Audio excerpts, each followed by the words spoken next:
नमस्कार. तर इकडे शुभ्रा अगस्त्यच्या हळदीची तयारी चालली. सगळेजण खूप खुश आहेत. सुलक्षणाताई मयुरी वहिनींना सांगतात की मयुरी जा अगस्त्यला घेऊन ये, आपल्याला पटपट उरकायला हवं, आता नवरदेवाची उष्टी हळद पण द्यायची आहे अजून. मयुरी वहिनीसुद्धा हो आई साहेब म्हणून अगस्त्यला आणायला जातात. यानंतर इकडे आपण पाहतो की श्री एकटीच विचार करत उभी असते. तितक्यात तिथे अगस्त्य, पृथ्वीदादा आणि आदित्यदादा येतात. श्री त्यांना बघून पटकन पडद्याच्या पाठीमागे लपते. यानंतर अगस्त्य तिथून निघून जातो. तेव्हा श्रीला अगस्त्यबरोबरच्या आठवणी आठवतात. इकडे सगळेजण खूप खुश असतात. सुलक्षणाताई म्हणतात शुभ कार्याची सुरुवात देवाच्या दर्शनाने करूया. यानंतर सगळेजण देवाचे दर्शन घेतात. अगस्त्य देवाकडे हात जोडून मनातच म्हणत असतो की देवा, सकाळपासून श्री कुठेच दिसली नाही, या सगळ्या प्रकारामुळे ती नाराज असेल, प्लीज देवा तिची काळजी घे. सुलक्षणाताईसुद्धा देवाकडे हात जोडून म्हणतात की देवा, हा सगळा कार्यक्रम सुरळीत पार पडू दे, माझ्या मुलांवर कुठलंही संकट येऊ देऊ नकोस, मुख्य म्हणजे त्या मुलीपासून अगस्त्याला लांब ठेव, तिचं नावही याच्या तोंडावर येऊ देऊ नकोस. तितक्यात अगस्त्य मोठ्याने म्हणतो श्री. यावर सुलक्षणाताई म्हणतात की काय म्हणालास तू? तर अगस्त्य म्हणतो बघ ना किती सुंदर श्री लिहिलं इथे. पृथ्वीदादा म्हणतात चल अगस्त्य आपण तयार होऊया, चल लवकर, म्हणून अगस्त्याला तिथून घेऊन जातात. यानंतर आपण पाहतो अगस्त्याचं औक्षण करतात आणि त्याला हळद लावायला घेतात. इकडे श्री हे सगळं लपून बघत असते. अगस्त्याच्या आठवणी आपल्याकडे कायम असाव्यात म्हणून श्री तिच्या मोबाईलमध्ये हे सगळं कॅप्चर करत असते आणि अगस्त्याकडे बघून खुश होत असते. इकडे सगळेजण अगस्त्याला हळद लावत असतात. श्री म्हणते की तुझं होणं माझ्या हातात नसेल, पण तुझ्यावर मनापासून प्रेम करणं माझ्या हातात आहे. तू कायम माझा राहशील आणि माझं प्रेम इतकं माप आहे की कुणीच मापू शकत नाही. अगदी राधाकृष्णासारखं, जसं कृष्णा राधेचा नव्हता पण त्याचं प्रेम अनंत होतं, अगदी तसंच राधेनं जपून ठेवलं तसंच जपून ठेवणार आहे. तुझं हे हसू, चेहऱ्यावरची हे हळद लय भारी दिसते रे तुला, असं म्हणून श्री खूप कौतुकाने अगस्त्यकडे बघत असते आणि म्हणते राधेला कृष्णाच्या हसण्यात संपूर्ण जग दिसायचं आणि आज मला तुझ्या हसण्यात माझं सगळं विश्व दिसायला लागले. जसं राधेच्या श्वासात ध्यासात कृष्ण आहे तसेच तू माझा कायम राहशील, माझं प्रेम अनंत काळ राहील.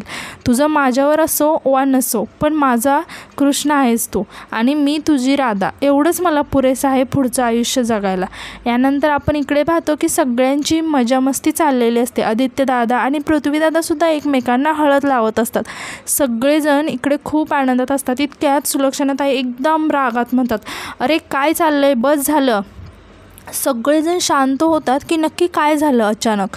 मग सुलक्षणाताई हसतात आणि म्हणतात की काय, फक्त हळदच खेळायची आहे की नाचणार पण आहात?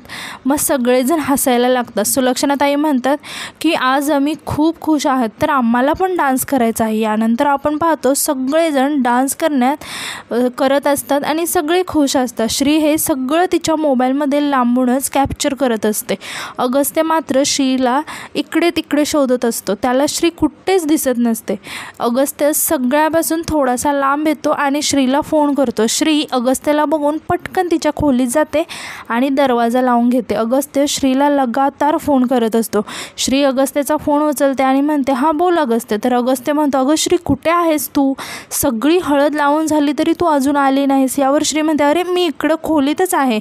यावर अगस्त्य म्हणतो थांब मी तिकडे येतो. यावर श्री म्हणते नाही नाही नको, मला ना थोडंसं बरं वाटत नाही आहे, मी जरा आराम करते, माझी वाट बघू नका, तुम्ही सुरू करा.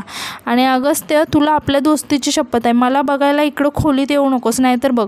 यावर अगस्त्य म्हणतो ठीक आहे पण मला तू हवी आहेस इथे, लवकर बरी हो आणि पटकन ये इथे.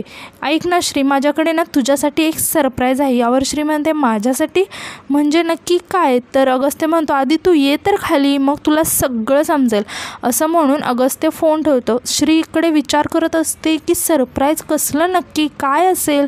यानंतर अगस्त्य तिथे असणाऱ्या एका मुलाला बोलवतो आणि बोलतो की मित्रा तिकडे श्रीच्या रूममध्ये जाऊन तिला हा ज्यूस नेऊन दे ना प्लीज. यानंतर आपण पाहतो की मिली आणि शुभ्रा तिथे येतात. शुभ्रा मिलीच्या कानात काहीतरी सांगते. मिली शुभ्राने सांगितलेलं ऐकून तिथून निघून जाते. शुभ्रा इकडे मनातच म्हणते, आमची हळद तर होणारच आहे पण त्याचबरोबर श्रीचा असा तमाशा होईल ना की सगळे बघतच बसतील. ढोलकी, पेटी, सगळे इन्स्ट्रुमेंट्स वाजणार आणि लास्टला होणार धमाका. सुलक्षणाताई स्वतः तिचा हात धरून तिला बाहेर काढणार. तू बघ श्री, माझ्या आणि अगस्त्यच्या मध्ये येण्याचे परिणाम काय असतात ना हे तुला कळेलच. इकडे श्रीला अगस्त्य तिला किती प्रेमाने बोलवत होता ते आठवत असतं. त्याचबरोबर सुलक्षणाताईने अगस्त्यपासून लांब राहायचं आहे हे सांगितलेलंही तिला आठवत असतं. अगस्त्यचा विश्वास आणि सुलक्षणाताईला दिलेला शब्द याच्यात श्री गोंधळून गेलेले असते. ती अगस्त्यचा फोटोकडे बघून म्हणते, सॉरी अगस्त्य, मला तुझ्या हळदीत येऊन दुधावर विरजण नाही घालायचे. दरवेळी मी येते आणि काहीतरी होतं. तू खुश राहावा इतकाच उद्देश आहे रे माझा, म्हणूनच मी येणार नाही. अगस्त्य, हे सगळं मी तुझ्या भल्यासाठी करते. तुझ्या भविष्यासाठी विश्वास ठेव रे माझ्यावर. यानंतर ती म्हणते, पण मी नाही गेली तर तो रागवेल का माझ्यावर? त्याचा आनंदी चेहरा परत तर नाही नको, एकदा जाऊन येतेच असं म्हणून ती जायला निघते. पण मध्येच थांबते आणि म्हणते की नाही श्री, सरप्राईजपेक्षा मला आत्ता अगस्त्यची हळद जास्त महत्त्वाची आहे. श्रीला समजतच नाही की नक्की काय करू. तर तुम्हाला काय वाटतं की शुभ्रा आता नवीन कुठला गोंधळ घालणार आहे आणि श्री अडकेल का शुभ्राच्या या जाळ्यात? कमेंटमध्ये नक्की सांगा.